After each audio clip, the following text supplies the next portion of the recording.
우리 하나님의 말씀 같이 한번 찾아보겠습니다. 룻기서 3장 15절에서 17절 말씀입니다. 은혜 받으실 하나님의 말씀 룻기 3장 15절에서 17절, 제가 15절 먼저 읽겠습니다. 보아스가 이르되 내 겉옷을 가져다가 그것을 펴서 잡으라 하매 그것을 펴서 잡으니 보리를 6번 대어 룻에게 지워주고 성읍으로 들어가니라.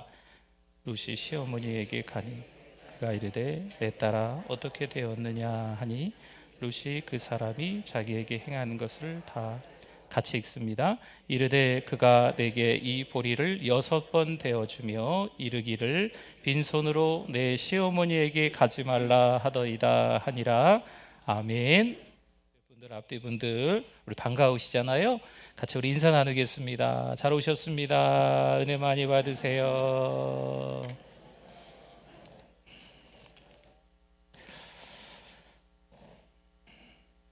무슨 일이 있는 걸까요?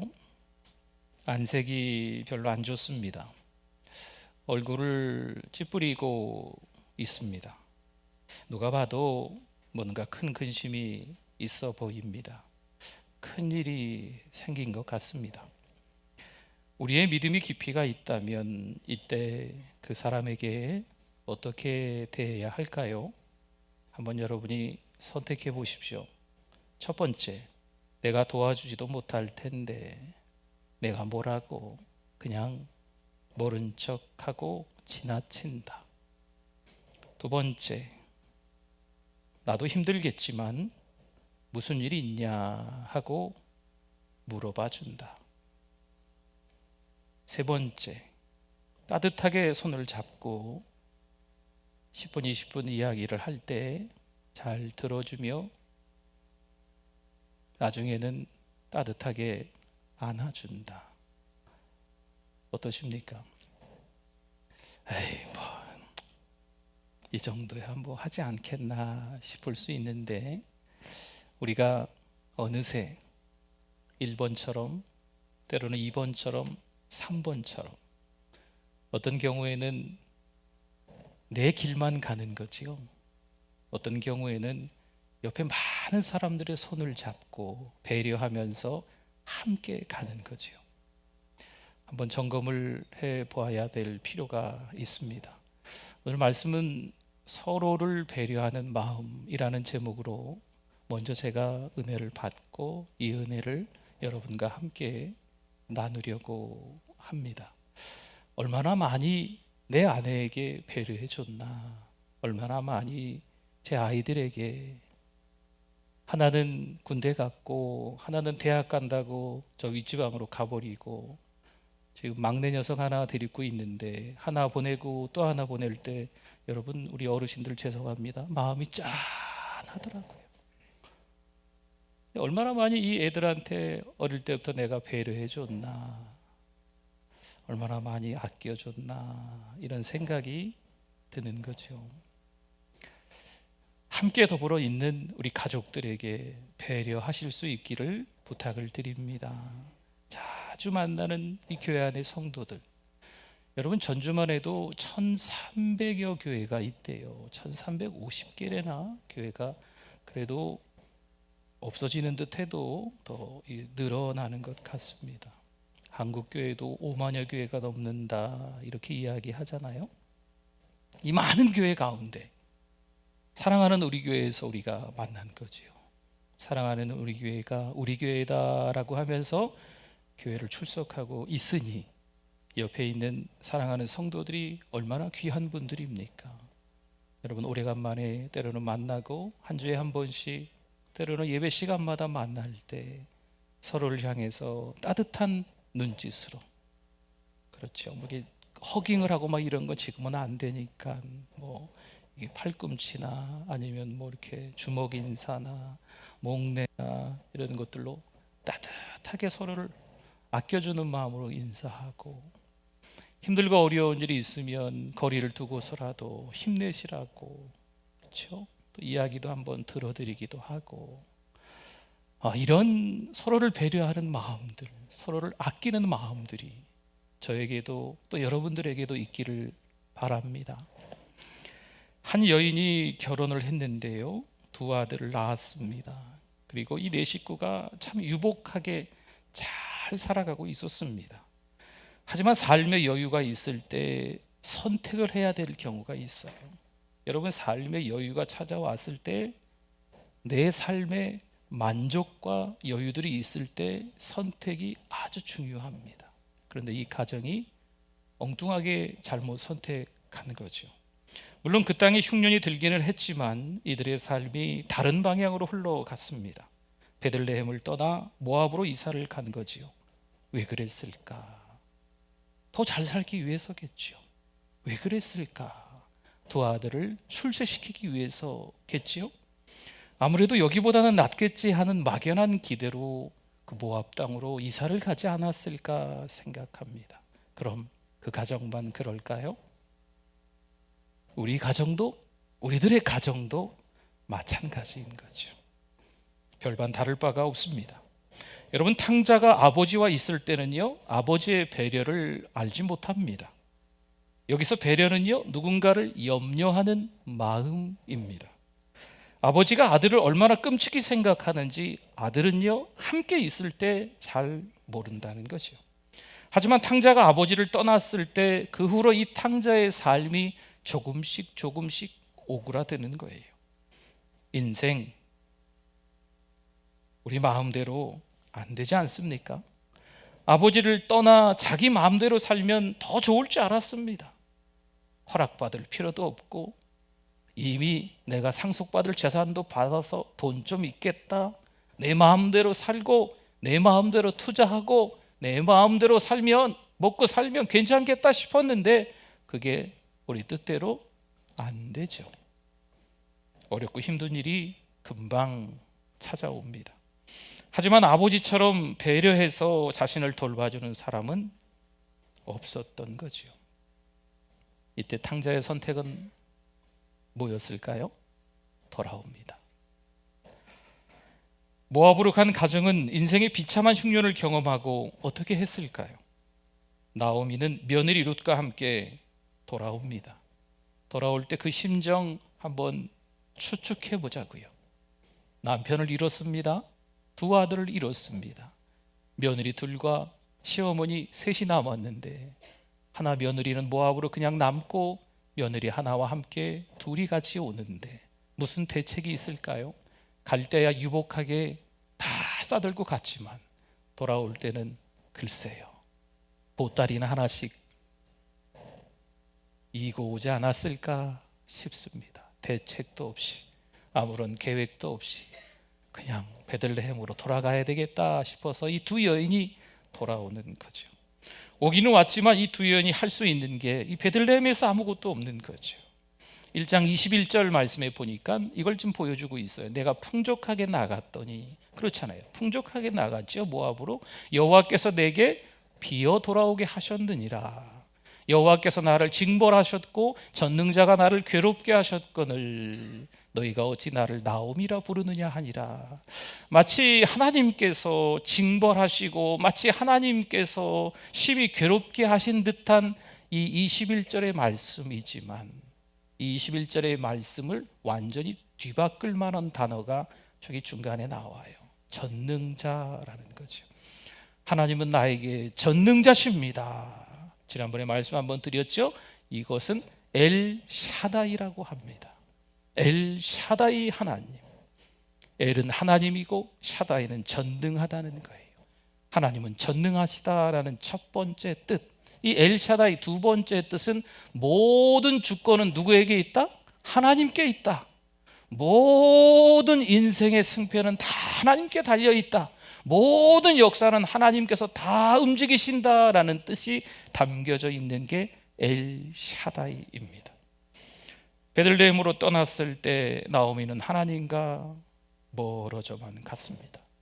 베들레헴을 떠났기에 지역적으로 멀어져 가는 것으로 끝나지 않고 하나님과도 멀어져 간 거죠. 그녀는 전부를 잃고 허탈하게 베들레헴으로 돌아왔던 거예요. 하지만 그녀가 다 하나님 탓이다 라고 하는 내용은 아니라니까요.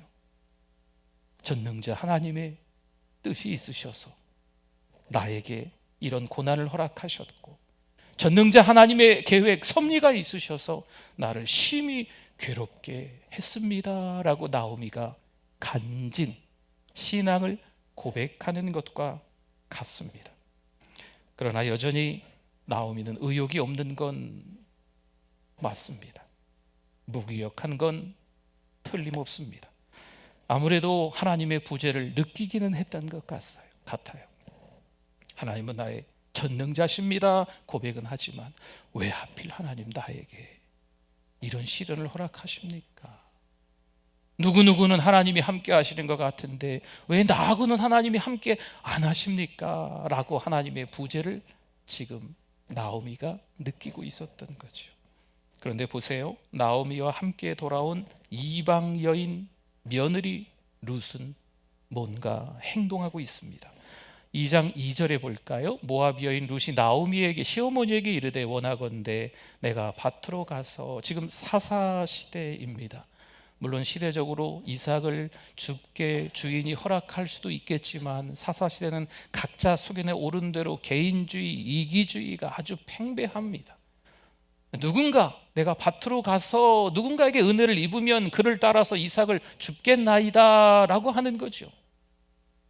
글쎄요, 누가 그 밭에서 이삭을 줍게 허락을 해줄지 모르겠는데 지금 이 룻이 시어머니에게 허락을 받는 거예요. 나오미가 그래 갔다 와라. 이 룻은요 보다 적극적입니다. 사실 이 며느리 룻이 민족과 언어와 종교를 버리고 어머니 나오미를 따라온 거예요. 무엇보다 어머니에 대한 연민 때문에 그랬습니다. 베들레헴에서는 나오미와 룻에 대한 소문이 퍼지기 시작하지요. 어찌어찌 해서 베들레헴에 살다가 정말 잘 사는 가정처럼 보였는데 모압으로 이사를 가서 어쩌어쩌 해가지고 돌아왔대라는 소문이 퍼지기 시작합니다.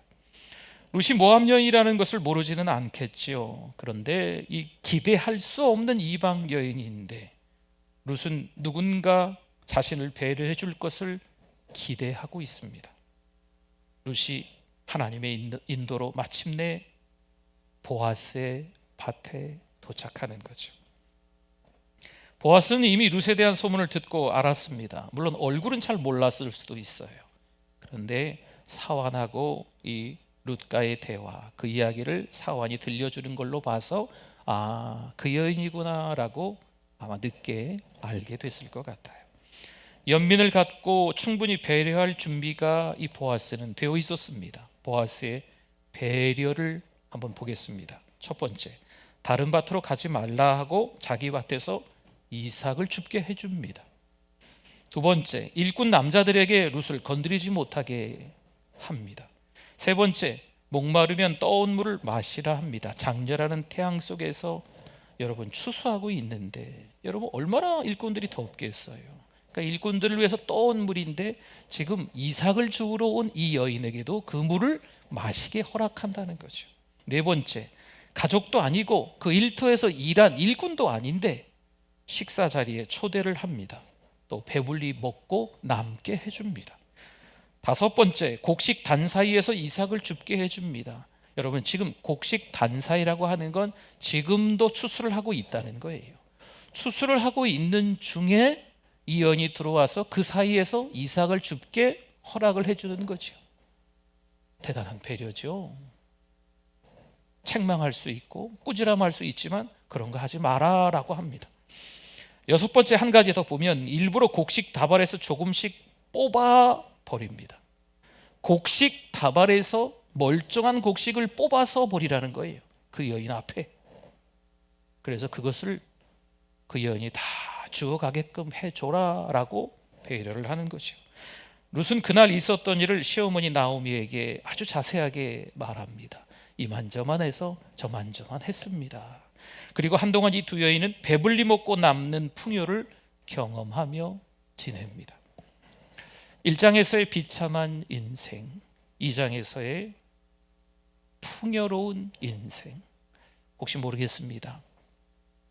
안타깝지만 지금 1장의 인생을 살아가고 있는 분들도 우리 가운데 계실 수 있습니다. 2장의 인생을 살아가는 성도들이 있다면 1장의 인생을 살아가는 성도들을 잘 돌아봐 주셨으면 좋겠습니다. 한 가정 안에서도 아내는 1장을, 남편은 2장을, 자식은 2장을, 부모는 1장을 서로 다를 수가 있습니다. 근데 이왕이면 배려하는 삶이 되셨으면 좋겠습니다. 여러분, 3장에 들어가면서요, 무기력하고 절망에 빠져 아무것도 못하고 있었던 시어머니 나오미가 바뀌어요. 며느리의 배려와 돌봄으로 며느리 때문에 안식을 누렸던 이 시어머니 나오미가 이제 룻을 위해서 뭔가를 하기 위해 움직입니다. 그냥 에고에고 하면서 머리에 이게 하얀 천 싸매고 누워만 있었던 시어머니 나오미 같았는데 이제는 일어나서 움직이는 거죠. 뭔가 조사를 하고 있는 거예요.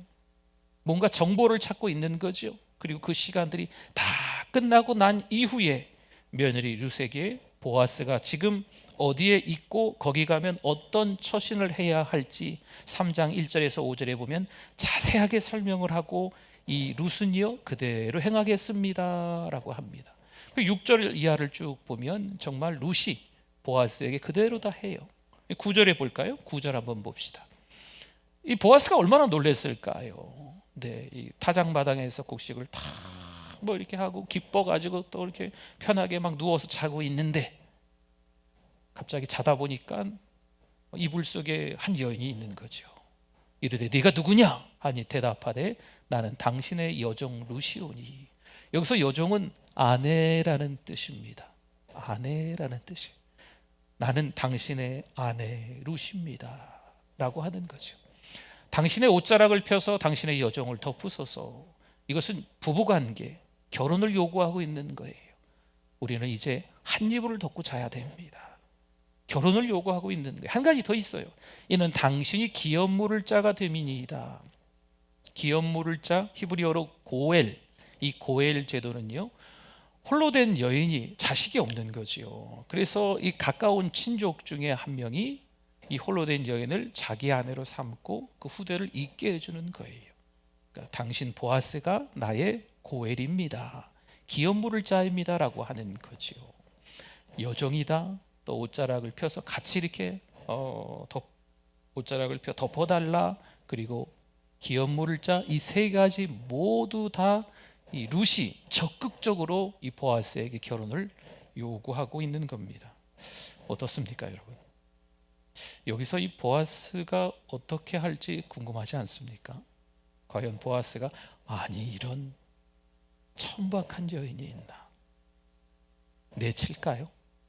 아니면 룻이 원하는 대로 다 받아줄까요? 보아스의 별명이 있습니다. 친절한 사람. 저는 모태신앙입니다. 제가 어릴 때부터 이 보아스에 대한 이야기를 들을 때마다 친절한 사람 보아스라고 들었습니다. 보아스의 별명이 친절한 사람이에요. 요즘식으로 얘기하면요, 배려의 아이콘이죠. 아주 배려심이 많은 사람이 보아스입니다. 11절 말씀 볼까요? 그리고 이제 내 딸아. 내 딸아, 자기 딸이라고 하는 게 아니에요. 여인들에 대해서 이렇게 높여주는 말이에요. 네.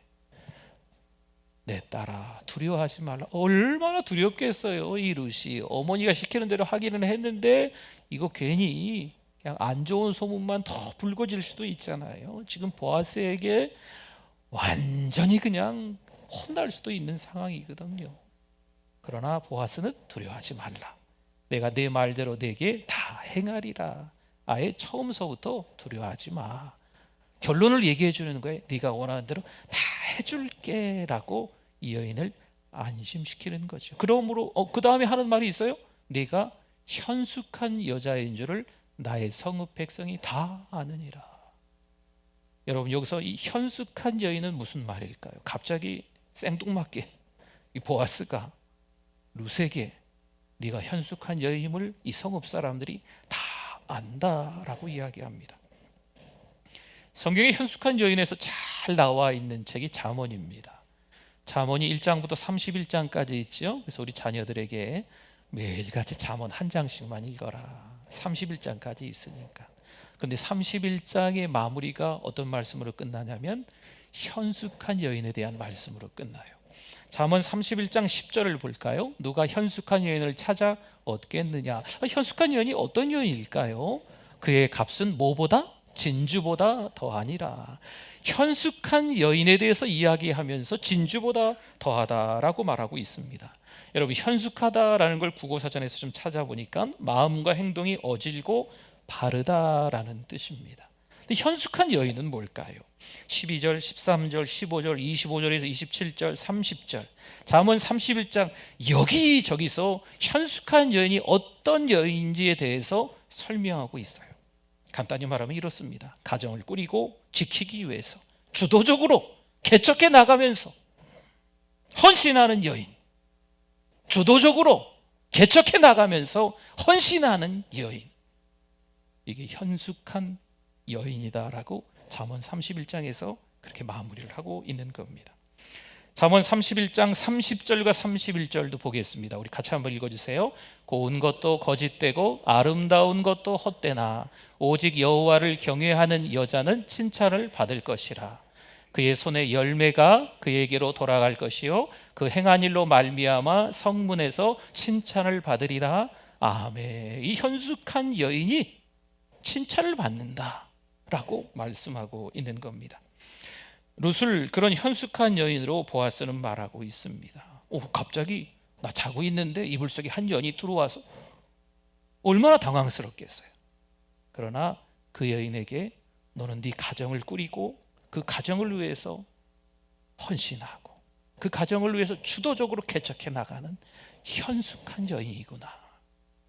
이 성읍에 있는 사람이 네가 얼마나 시어머니를 잘 모시고 있는지, 그 가정을 위해서 얼마나 헌신하고 있는지 잘 알고 있다라고 이야기해 주고 있는 겁니다.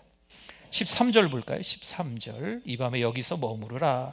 그러면서 그냥 가지 말고 머무르라는 거예요. 한밤중에 여인이 가면 봉변을 당할 수도 있어요. 무슨 들짐승도 있을 수 있고. 이것도 배려죠. 아침에 그가 기업 물을 자의 책임을 내게 이행하려 하면 좋으니 그가 그 기업 물을 자의 책임을 행할 것이니라. 만일 그가 기업 물을 자의 책임을 내게 이행하기를 기뻐하지 아니하면 여호와께서 살아계심을 두고 맹세하노니 보세요, 내가 기업 물을 자의 책임을 내게 이행하리라. 아침까지 누워 있을지니라 하는지라. 아멘. 여기서도 이 친절한 사람 보아스, 배려의 아이콘인 이 보아스가 얼마나 룻에게 배려하는지 알 수 있습니다. 이 친족 가운데서도요, 이 순서가 있어요. 순서가 더 가까운 친족이 기업 물을 자예요. 고엘이에요. 그런데 이 보아스보다 더 가까운 친족이 한 명 있는 거죠. 그래서 그 한 명, 그 친족이 책임을 다해서 너를 돌봐준다면 괜찮지만 아마 그게 쉽지는 않거든요. 그래서 그 책임을 다하지 않으면 내가 반드시 책임을 지겠다라고 지금 이 룻에게 이야기하고 있는 장면입니다. 그러면서 또 이렇게 챙겨주네요. 15절 보겠습니다. 15절에 보니까 그냥 보내는 게 아니에요. 여러분, 이게 옷 입으면 이렇게 옷 쭉 당겨보라고 하잖아요. 뭐 담아주려고, 그렇죠? 네, 그 얘기입니다. 펴서 잡으라고, 겉옷을 쫙 펴서 잡으라고. 그리고 거기다가 보리를 막 쏟아주는 거예요. 네, 많이 쏟아주는 거죠. 이 보리를 주냐고 그냥 새벽까지 애쓴 것처럼 보여주는 거지요. 네, 그래서 이 보리를 잔뜩 주고 이제 돌려 보내는 겁니다. 16절 한번 봅시다. 16절, 집에서 기다리고 있는 시어머니의 마음은 어떨까요? 네, 뭔가 사전 조사를 해서 보아스가 어디 있는지, 또 보아스에게 어떤 행동을 해야 되는지 다 가르쳐주긴 했는데, 그렇게 하고 나서 이 룻이 어떻게 됐는지, 뭐 어디 창고에 갇혔는지, 아니면 정말 부부관계가 됐는지 궁금하지요? 룻이 시어머니에게 가니 그가 이르되 내 딸아 어떻게 되었느냐. 여러분, 성경에 어떻게 되었느냐라고 써 있는 거 그 앞에 가로하고 숫자 2가 적혀 있어요. 그러면 맨 밑으로 내려가 보면 그 2를 다시 설명해 주는 말이 있어요. 뭐라고 적혀 있냐면 너는 누구냐 이렇게 적혀 있거든요. 그럼 내 딸아 너는 누구냐, 지금 이 시어머니가 갑자기 하루아침에 며느리를 못 알아본다는 말입니까? 그런 뜻이 아니고요. 지금 너의 신분이 어떻게 바뀌었느냐라고 하는 거예요. 여전히 내 며느리 룻이냐, 아니면 지금 보아스하고 부부가 되었냐라는 것을 물어보고 있는 겁니다. 그래서 룻이 그 사람이 자기에게 행한 것을 다 알리는 거죠. 17절 한번 이어서 볼까요? 이르되 그가 내게 이 보리를 6번 대어주며 이르기를 빈손으로 내 시어머니에게 가지 말라 하더이다 말씀합니다. 여러분, 지금 룻에게 보리를 많이 준 건 이 룻을 배려하는 마음이에요. 그런데 시어머니 나오미에게 빈손으로 가지 말라라고 하는 건 지금 보아스가 시어머니에 대한 소문을 이미 들었다는 거죠. 갈 때는 풍족하게 갔는데 돌아올 때는 어떻게 왔어요? 빈손으로 왔잖아요. 비어 돌아오게 되었다라고 이야기를 동네 사람들에게 본인이 할 정도니까 지금 이 이야기를 친절한 사람 보아스도 다 들은 거죠. 그래서 어머니가 빈손으로 있지 않게끔 일부러 이 보아스가 많이 바리바리 싸준 거지요. 네. 그러니까 보아스는요, 룻에 대한 배려뿐만 아니고 그 시어머니 나오미에 대한 배려도 있었던 겁니다. 힘들고 어려운 일, 고난, 실패, 이런 것들이 무조건 나쁘지만은 않습니다. 일장에서의 비참한 인생의 모습이 나쁘지만은 않다는 거예요. 때로는 말도 안 되죠. 남편도 잃고 두 아들도 잃었습니다. 어찌 이런 일이 이 가정에만 일어나는지 하나님의 부재를 느낄 만도 한 나오미였습니다. 그러나 2장에서 풍요로운 인생을 경험하게 하시는 거죠. 여러분, 힘들고 어려운 일들이 무조건 다 우리 인생에서 기억도 하고 싶은 날들이다 라고만 생각하지 않았으면 좋겠어요. 힘겨운 날들이 있으면 2장에서의 풍요로운 삶도 있습니다. 3장의 인생의 역전 드라마가 쓰여지는 그런 내용들도 있다는 거죠. 오히려 이 나오미와 룻이요, 더 끈끈해지는 거예요. 여러분, 가정에 어려운 일을 겪으면요, 애들이 철들더라고요. 네. 이 부모는 참 미안한 마음이 드는데 이 가정에 좀 어려운 일이 있으면 애들이 철들어요. 네. 착하게 살아라, 예수 잘 믿어라 얘기하지 않아도 좀 가정에 어려운 일이 있으면 지네가 알아서, 네, 이 부모 마음은 좀 짠하지요. 네. 부부 관계도 힘들고 어려운 일이 좀 지나면서 더 좋아지는 거죠. 부모와 자녀, 또 부모님도 더 잘 섬길 수 있는 거예요. 교회 안에도 때로는 참 힘들고 어려운 일들이 있을 때가 있지 않습니까? 그런데 그 일들을 통해서 더 결속력이 똘똘 뭉치는, 서로 배려하는 마음들이 막 있는 거죠. 시기하고 다투고 막 헐뜯고 비방하던 이런 모습들이 아니고 이제는 서로 사랑해주고 서로 이해해주고 서로 배려하는 모습들로 바뀐다는 겁니다. 잠언 16장 3절 한 절만 더 볼까요? 같이 한번 읽어주세요. 너의 행사를 여호와께 맡기라. 그리하면 내가 경영하는 것이 이루어지리라. 아멘. 여러분, 다 하나님께 맡기세요. 우리 손으로 할 수 있는 거 사실 별로 없습니다. 아니, 아예 없어요. 하나님의 손으로 하셔야만 합니다. 하나님께서 인도하셔야만 합니다. 그렇죠. 하나님의 이끄심이 있어요. 하나님의 인도하심이 있어요. 모든 경영하는 것은 다 하나님께서 이끄시는 거예요. 혹시 사장님들 계십니까? 사장님들도 하나님께 맡기세요. 이제 막 직장에 취직한 분 계십니까? 얼마나 힘들겠어요. 위아래 다 눈치 보고 사냐고 힘든 어떤 중간 간부급도 계실 수 있을 텐데, 여러분, 하나님께 맡기세요. 인생을 오래오래 사셔서 때로는 자식 눈치 보는 분들도 계십니까? 하나님께 맡기세요. 이래저래 힘들고 어려운 시간들을 보내실 때 하나님께 맡기는 훈련이라는 것을 여러분께서 깨달으실 수 있기를 바랍니다. 요즘 진짜 힘들잖아요. 진짜 신앙은 뭘까? 목사님, 저도 고민하는데 여러분 고민 안 하시겠어요? 주님은 온 인류의 죄를 위해서 십자가에서 죽으신 줄 믿습니다. 온 인류의 고통을 다 짊어지셨다는 거예요. 함께 주님께서 우리의 고통을 짊어지신 거죠. 대신 그 죄를 짊어지시고 십자가에서 죽으신 분이 우리 예수님입니다. 여러분, 주님을 닮아서 함께 아파하는 마음을 갖기를 원합니다. 가정에서 서로 배려하십시오. 이웃들과 서로 이렇게 배려하십시오. 직장에서도 서로 이렇게 배려하십시오. 우리 청년들도 있는데 학교 다니시는지 학교에서도 이렇게 서로 배려하십시오. 그렇죠? 서로를 배려하는 마음 필요합니다. 성도들끼리 배려하는 마음 참 필요합니다. 아직 주님을 알지 못하는 VIP에게도 우리가 배려하는 마음으로 지금 그 작전 카드 이름을 적는 거예요. 함께 참 오랫동안 부부로 같이 살았는데 나는 천국 가고 내 남편은 지옥 가. 너무 마음이 아프잖아요. 나는 계속 예수님 잘 믿고 천국 갈 텐데 우리 자식은 언제는 예수 믿었는데 언제는 예수 안 믿는 거죠. 여러분, 자녀들 보면 난 더 이상 기독교가 아닙니다, 무교입니다, 이렇게 당당하게 얘기하는 자녀들도 여러분 요즘에 있어요. 너무 마음이 아프죠? 찢어지지 않습니까? 여러분, 그 자녀들의 이름을 한번 적어보는 거예요. 그리고 같이 기도하는 거죠. 나무 토막 하나는 금방 타서 없어지지만 장작불은요 오래 간다니까요. 그 불이 크다니까요. 이게 합심 기도예요. 이게 위력이 있는 거예요. 여러분, 제가 하자는 게 아니에요. 주님께서 하라고 명령하신 거 같이 하는 겁니다.